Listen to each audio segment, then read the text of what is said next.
আসসালামু আলাইকুম ওরহমতুল্লাহি ওবরাকাতুহু।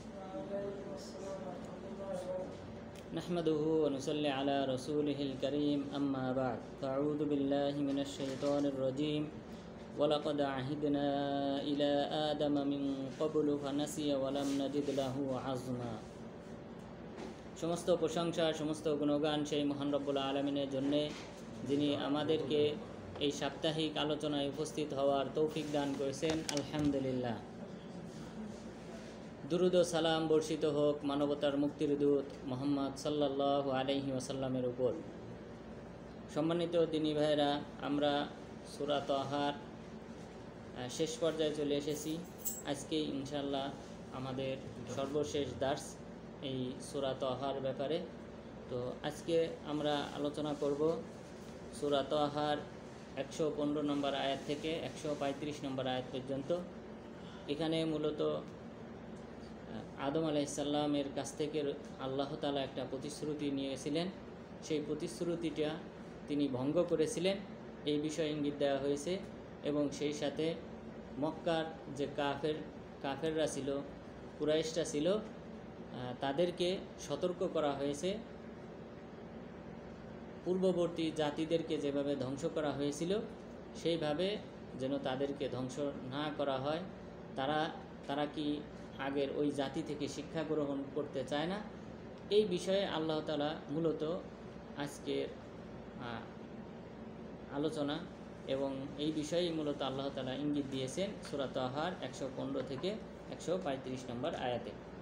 প্রথম যে বিষয়টা আদম আলাইহিস সালাম সংক্রান্ত, মহান রব্বুল আলামিন বলেন, ওয়ালাকাদ আ'হিদনা ইলা আদামা মিন ক্বাবলু ফানাসিয়া ওয়া লাম নাজিদ লাহু আযমা। যে আমি আদম আলাইহিস সালামের কাছ থেকে একটা প্রতিজ্ঞা গ্রহণ করেছিলাম ইতিপূর্বে।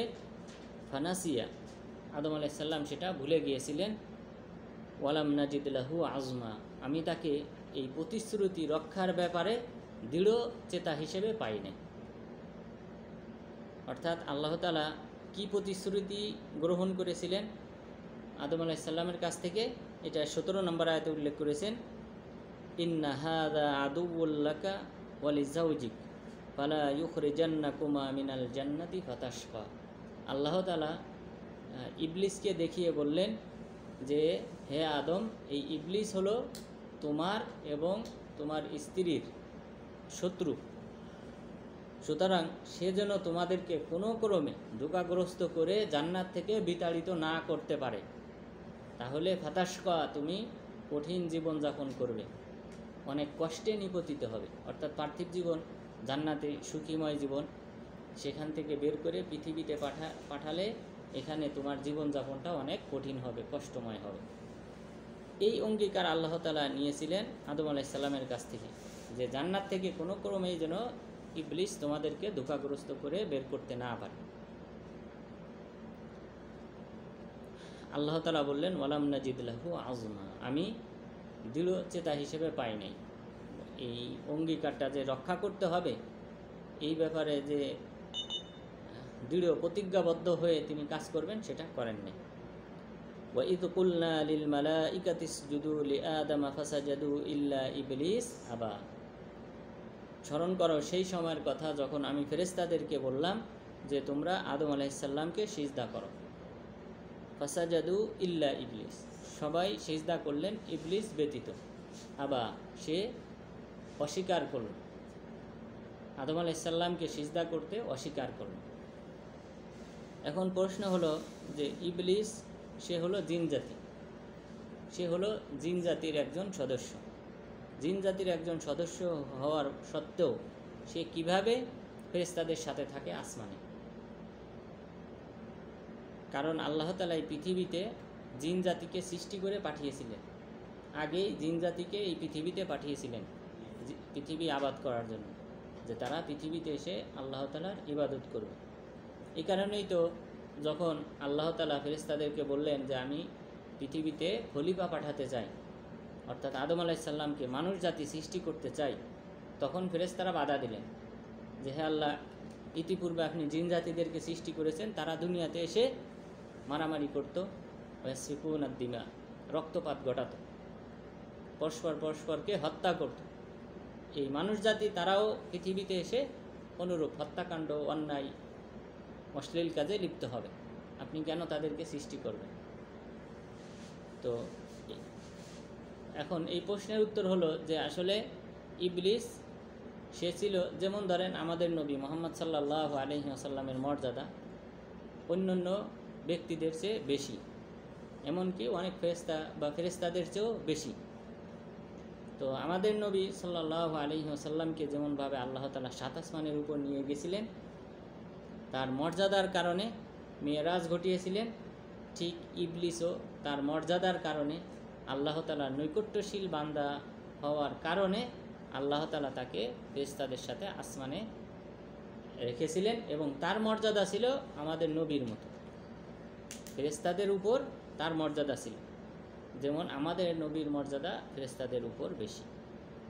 অর্থাৎ জিন জাতি এবং মানুষ জাতি এদের মধ্যে যারা শ্রেষ্ঠ, উত্তম, তারা হলো ফেরেশতাদের চেয়ে উত্তম। তো সেই দৃষ্টিকোণ থেকে আল্লাহ তাআলা তার ইবাদত, ইখলাস ইত্যাদি দেখে আল্লাহ তাআলা তাকে ফেরেশতাদের উপর মর্যাদা দিয়েছিলেন। এই কারণে সে ফেরেশতাদের সাথে থাকতো আসমানে।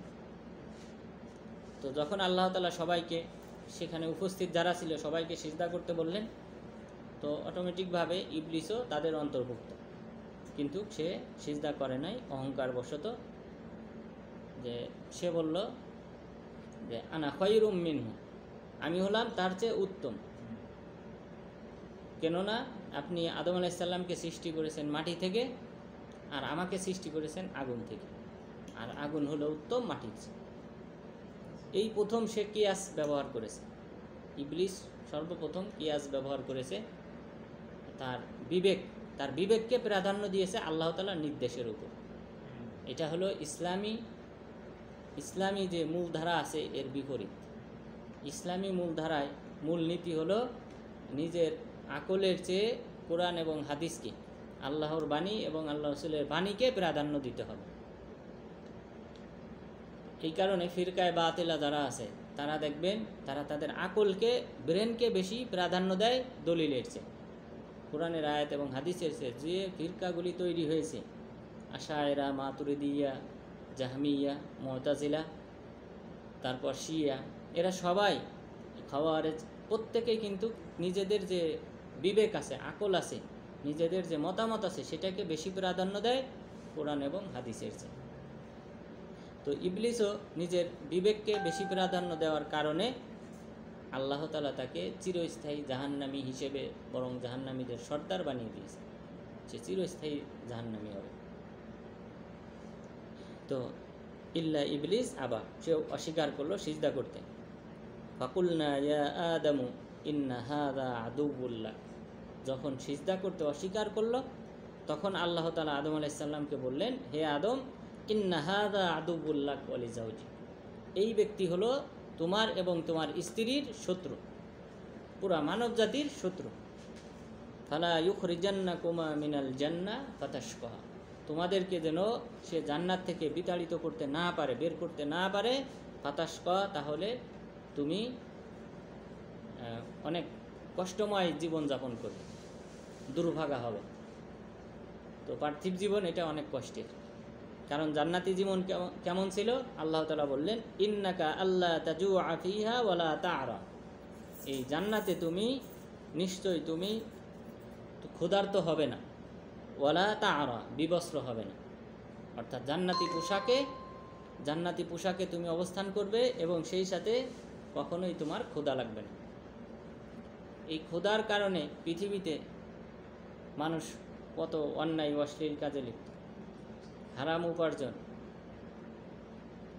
সবগুলির পিছনে মূল দেখা যায় নিজের ক্ষুধা নিবারণ করার জন্য, নিজের অর্থ উপার্জনের জন্যে মানুষ হারাম পথে অর্থ উপার্জন করে, হারাম ব্যবসা, মদের ব্যবসা, বিভিন্ন ধরনের ব্যবসা, জীবিকা উপার্জনের জন্যে লিপ্ত হয়।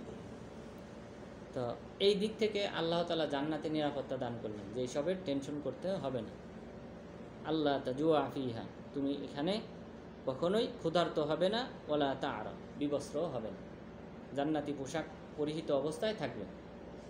ওয়া আন্নাকা লা তাযমাউ ফিহা ওয়ালা তাযহা, এবং তুমি জান্নাতে কখনোই পিপাসার্থ হবে না, পানির পিপাসা লাগবে না। আর আগেরটা ছিল ক্ষুধা, খাবারের ক্ষুধা লাগবে না এবং সেই সাথে পানির পিপাসায় আক্রান্ত হবে না। ওয়ালা তাজহা, এবং সূর্যের তাপে তুমি দগ্ধ হবে না, গরম অনুভব করবে না। অনেক মানুষ এই গরম তাপের কারণে অনেক মানুষ মারা যায়। যেসব দেশে বিভিন্ন বাংলাদেশেও অনেক সময় 40-এর উপরে তাপমাত্রা হলে অনেক মানুষ মারা যায়। তো আল্লাহ তাআলা বললেন ওয়ালা তাজহা, আপনি এখানে এই জান্নাতে কোনো সময় তাপ অনুভব করবেন না। তাহলে এই নিরাপত্তা আল্লাহ তাআলা জান্নাতে দান করলেন আদম আলাইহিস সালামকে। এরপর শয়তান কি করলো? ফাওয়াসওয়াসা ইলাইহি শাইতানু ক্বালা ইয়া আদম হাল আদুল্লুকা আলা শাজারাতিল খুলদি ওয়া মুলকিন লা ইয়াবলা। সে আদম আলাইহিস সালামকে কুমন্ত্রণা প্রদান করলো এবং বলল, হে আদম, হাল আদুল্লুকা আলা শাজারাতিল খুলদ, আমি কি আপনাকে এমন একটা বৃক্ষের সন্ধান দেব না যে বৃক্ষের ফল আপনি ভক্ষণ করলে চিরজীব হবেন, আপনার আর কোনোদিন মৃত্যু হবে না। শাজারাতুল খুলদ অর্থাৎ চিরস্থায়ী জীবনযাপন লাভ করার, অর্থাৎ জিনজাতি এবং মানুষ জাতি এরা মারা যায়, এদের একটা নির্দিষ্ট টাইম আছে যে সময় পর সে মারা যাবে, কিন্তু এমন একটা বৃক্ষ আছে যে বৃক্ষের ফল আপনি ভক্ষণ করলে আপনি মৃত্যুবরণ করবেন না, চিরঞ্জীব হবেন। ওয়ামুলকিন লা ইয়াবলা, এবং আল্লাহ তাআলা এর বিনিময়ে তোমাকে এমন রাজত্ব দান করবেন যে রাজত্ব কখনোই শেষ হবে না, অবিনশ্বর রাজত্ব আল্লাহ তাআলা আপনাকে দান করবেন। দেখেন কত বড় ধোঁকা। আদম আলাইহিস সালামকে সে আগ্রহী, লোভ দেখানোর চেষ্টা করতেছে যে আপনি কখনোই মারা যাবেন না, চিরদিন এই জান্নাতে অবস্থান করবেন এবং আল্লাহ তাআলা আপনার রাজত্ব আরও বৃদ্ধি করে দেবেন, এই রাজত্ব কোনো দিন ধ্বংস হবে না।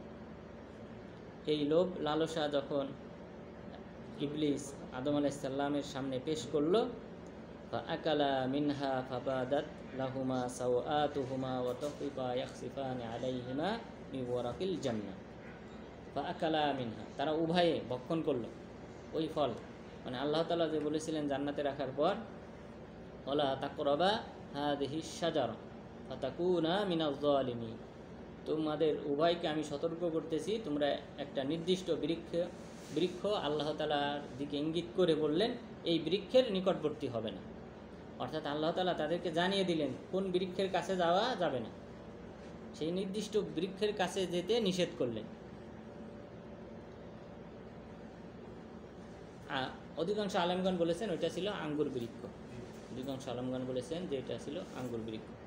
যাই হোক, এটা জানার বিষয়টা জরুরি না, কিন্তু মূল উদ্দেশ্য ছিল আল্লাহ তাআলা আদম আলাইহিস সালামকে এবং হাওয়া আলাইহিস সালামকে তাদের উভয়কে জানিয়ে দিলেন যে কোন বৃক্ষটার কাছে যাওয়া যাবে না।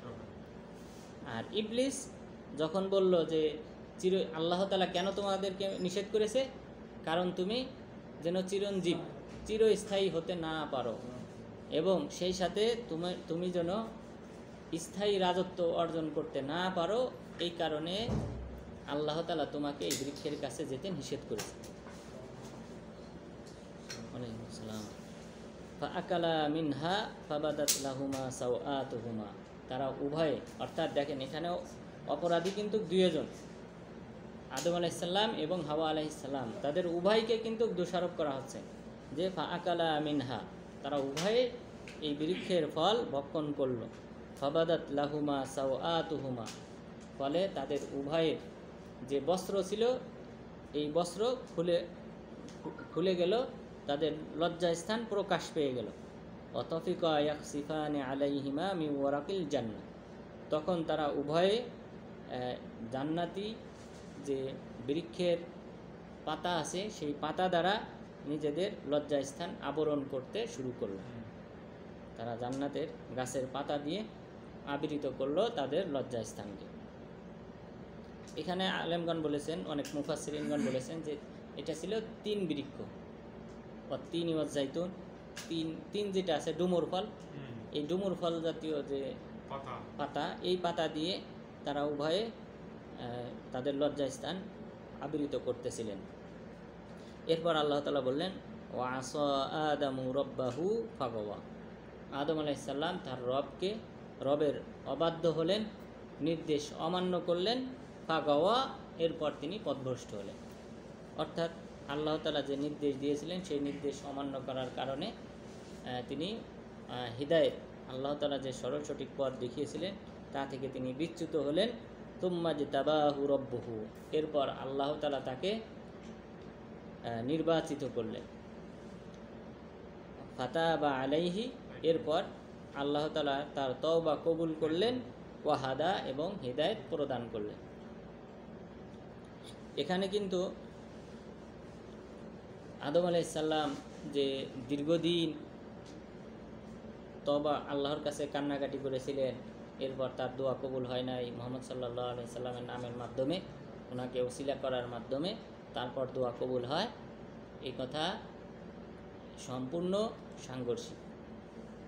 কারণ ওসিলা কোনো ব্যক্তিকে, কোনো মাখলুককে ওসিলা ধরতে আল্লাহ তাআলা কখনোই বলেননি। কোনো মাখলুককে যে ওসিলা করতে হবে এই কথা আল্লাহ তাআলা বলেন নাই, রাসূল সাল্লাল্লাহু আলাইহি ওয়াসাল্লামও বলেন নাই। এটা হলো শিরক। ওসিলা, কাউকে ওসিলা মানা, মাধ্যম হিসেবে গ্রহণ করা আল্লাহর নৈকট্য অর্জনের জন্যে, এটা হলো শিরক। এই শিরকের বিরোধিতা করতেই রাসূল সাল্লাল্লাহু আলাইহি ওয়াসাল্লাম 27টি যুদ্ধের নেতৃত্ব দিয়েছেন। তা না হলে মক্কার কুরাইশদের সাথে রাসূল সাল্লাল্লাহু আলাইহি ওয়াসাল্লামের যুদ্ধ হওয়ার কোনো কারণ ছিল না। কারণ ছিল একটাই, কারণ মক্কার কুরাইশরাও জানতো যে আল্লাহ তাআলা হলেন আসমান জমিনের সৃষ্টিকর্তা, একমাত্র তিনি ইবাদত পাওয়ার যোগ্য। কিন্তু আমরা এদেরকে, এই মূর্তিদেরকে, এদেরকে কি মনে করি? লিয়ুকাররিবুনা ইলাল্লাহি যুলফা, এরা হলো মাধ্যম, ওসিলা, যারা আমাদেরকে আল্লাহর নৈকট্যশীল করবে। অর্থাৎ এই মাধ্যমে আমরা আল্লাহর নিকটবর্তী বান্দা হতে পারব। তো তাদেরও উদ্দেশ্য ছিল এক আল্লাহ তাআলার ইবাদত করা, কিন্তু মাঝখানে তারা যে ওসিলা বানিয়েছিল মাখলুককে, তারা কিন্তু শুধুমাত্র মূর্তিকে ওসিলা বানায়নি, তারা ওসিলা বানিয়েছিল ফেরেশতাদেরকে, ফেরেশতাদের ইবাদত করত। তারপর তারা ইবাদত করত সৎ ব্যক্তিদেরকে। নূহ আলাইহিস সালামের কওমের যে সকল ব্যক্তিদেরকে নিয়ে মূর্তি তৈরি হয়েছিল, সেই সকল ব্যক্তিদেরকে এই মক্কাতেও তাদেরকে সম্মান করা হতো। তো সৎ ব্যক্তিদেরকেও তারা ওসিলা বানাতো, অর্থাৎ আল্লাহর ওলি যাদেরকে আমরা মনে করি, সেই ওলিদেরকেও তারা ওসিলা বানাতো, ওসিলা মনে করত। তারপর চন্দ্র, সূর্য, এরপর নক্ষত্র, আর শিয়ারা নামক একটা নক্ষত্রের তারা পূজা করত। তারপর চন্দ্র, সূর্যের কথা উল্লেখ হয়েছে। তো এইভাবে বিভিন্ন ধরনের তাদের মাবুদ ছিল। এই সব মাবুদের বিরোধিতা করা হয়েছে পবিত্র কোরআনে। সব মাবুদ পরিত্যাগ করতে বলা হয়েছে। ফেরেশতাদেরকেও ওসিলা বানানো যাবে না, নবীদেরকেও ওসিলা বানানো যাবে না, সৎ ব্যক্তিদেরকেও ওসিলা মনে করা যাবে না। কারণ একমাত্র আল্লাহ তাআলাই হলেন এই মহাবিশ্বের সৃষ্টিকর্তা। তো এই রাজত্বের ক্ষেত্রে কোনো ব্যক্তির কোনো অংশ নেই। এরপর তাহলে আল্লাহ ছাড়া অন্য কেউ মালিক না। তো যদি কেউ মালিক না হয় তাহলে সে কীভাবে অন্যকে সহযোগিতা করবে? যদি মালিক হতো তাহলে না সেখান থেকে অন্য কাউকে সহযোগিতা করা সম্ভব। এরপর সে শরিকও না আল্লাহ, কারণ মালিক না হলেও অনেক সময় দুইজন শরিক থাকে একটা জিনিস তৈরি করার ক্ষেত্রে, একটা ব্যবসার ক্ষেত্রে। তো সে শরিকও না, শেয়ারও নাই তার, তাহলে সে কিভাবে অপরকে সহযোগিতা করবে? আল্লাহ তাআলা লা শারীকা লাহু, তার কোনো শরিক নেই। তারপর ওয়ালা ইয়ামলিকুনা মিসকালা যাররাতিন ফিস সামাওয়াতি ওয়ালা ফিল আরদ, তারা আসমান জমিনে একটা সরিষার দানা সমপরিমাণ বা অণু সমপরিমাণ, পরমাণু সমপরিমাণেরও তারা মালিক না। তাহলে মালিকও না, শরিকও না। এরপর আল্লাহ তাআলা নাফি করলেন যে তারা আল্লাহ তাআলার কোনো সহকারী, বন্ধু নেই। অর্থাৎ হতে পারে যে সে মালিকও না, শরিকও না, কিন্তু আল্লাহ তাআলার সহকারী, সহযোগী, বিভিন্ন কাজে সহযোগিতা করে। মা লাহু মিনহুম মিন জহির। আল্লাহ তাআলার এই আসমান জমিনের মধ্যে কোনো মাখলুক আল্লাহ তাআলার সাহায্যকারী নয়। তাহলে তার সাহায্যকারী যদি না হয়, সাহায্যকারী থাকলেও আশা করা যায় যে তার পক্ষ থেকে হয়তো সহযোগিতা পাওয়া যাবে, কিন্তু আল্লাহ তাআলার সাহায্যকারী সহযোগীও কেউ নেই। এরপর চতুর্থ স্তরে আসবে হলো সুপারিশকারী। আল্লাহ তাআলার হতে পারে যে কোনো ব্যক্তি মালিক না, শরীকও না, এরপর সহযোগীও না, কিন্তু সে আল্লাহর নিকটবর্তী বান্দা, যার সুপারিশটা কি করা যাবে, কবুল হবে। আল্লাহ তাআলা বললেন ওয়ালা শাফিয়া, আল্লাহ তাআলার কোনো সুপারিশকারী নেই। আল্লাহ তাআলার কাছে যে কেউ সুপারিশ করবে তা এরকম কেউ নেই। ইল্লা মান ইত্তাখাযা ইনদার রহমানি আহদা, তবে সেই ব্যক্তি সুপারিশ করতে পারে যে ব্যক্তি আল্লাহ তাআলার পক্ষ থেকে অঙ্গীকার গ্রহণ করেছে। অর্থাৎ অন্য আয়াতে বলা হয়েছে আল্লাহ তাআলার যার উপর সন্তুষ্ট হয়েছে, যাকে অনুমতি দেবেন একমাত্র সেই ব্যক্তি সুপারিশ করবে। তাহলে সুপারিশও আল্লাহ তাআলা নাকি করলেন, কিছু শর্ত সাপেক্ষে আল্লাহ তাআলা সাব্যস্ত করেছেন সুপারিশটাকে। তো আল্লাহর সন্তুষ্টি থাকতে হবে। তো এই ক্ষেত্রে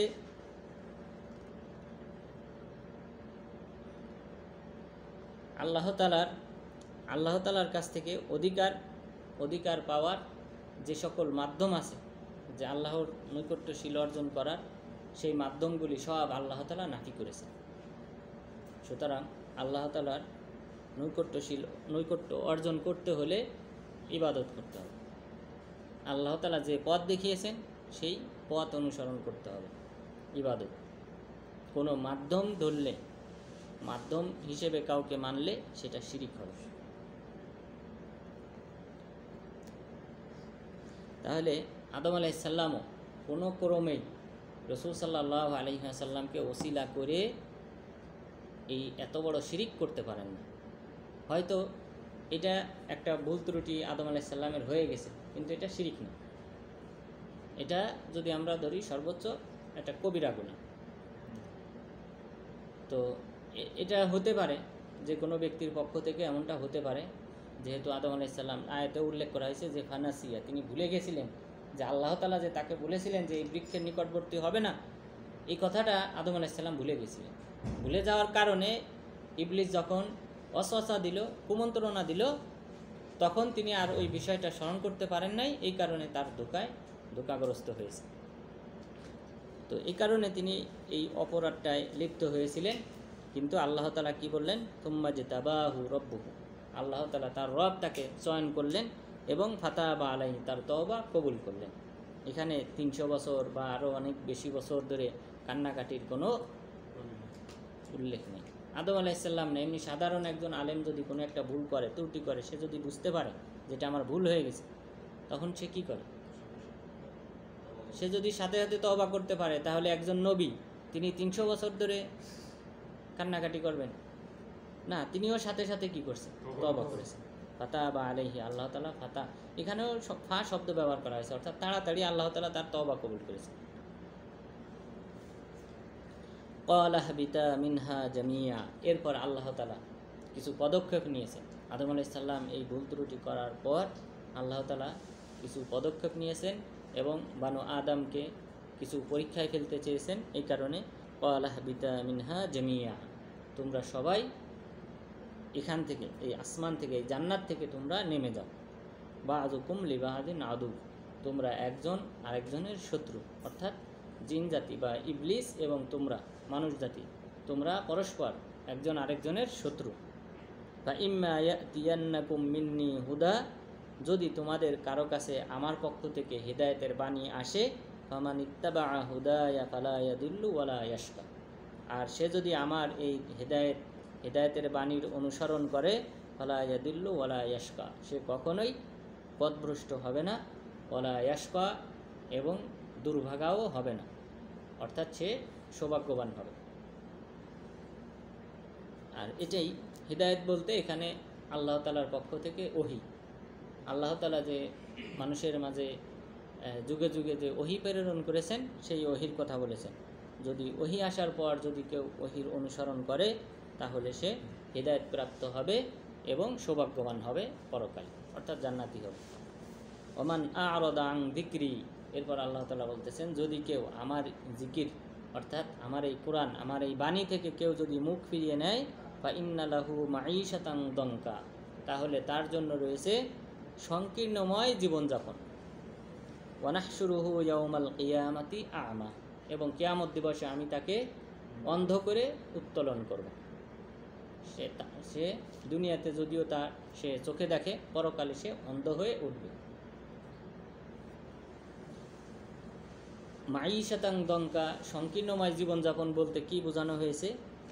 তো অধিকাংশ আলেমের মতে, এবং এটা হাদিস থেকেও উল্লেখ হয়েছে এবং সাহাবা আবু সাঈদ আল খুদরি রাদিয়াল্লাহু আনহু থেকে উল্লেখ হয়েছে যে মাঈশাতান দঙ্কা বলতে সংকীর্ণময় জীবন, অর্থাৎ কবরে, মৃত্যুর পর কবরে রাখার পর ইখতালিফু আদলাউহু, কবরটাকে এমনভাবে সংকীর্ণ করে দেওয়া হবে তার কাছে যে ইখতালিফু আদলাউহু, তার যে এই যে হাড়গুলি আছে, এই হাড়গুলি একটা আরেকটার মধ্যে অনুপ্রবেশ করবে, অর্থাৎ কবর চাপ দেবে। কবর যখন তাকে চাপ দেবে বা সংকীর্ণ করে দেওয়া হবে, তখন তার এক পাশের হাড় আরেক পাশে চলে যাবে, অর্থাৎ এমন কঠোর শাস্তি দেওয়া হবে, সংকীর্ণময় জীবনযাপন তাকে করতে হবে। এটা হলো একটা। আর এটাকে বলা হয় জগদা বা জম্মাতুল কবর। জম্মাতুল কবর যেটা, অর্থাৎ কবরের যে চাপ, এটা কিন্তু মুমিন কাফের সবাই পাবে।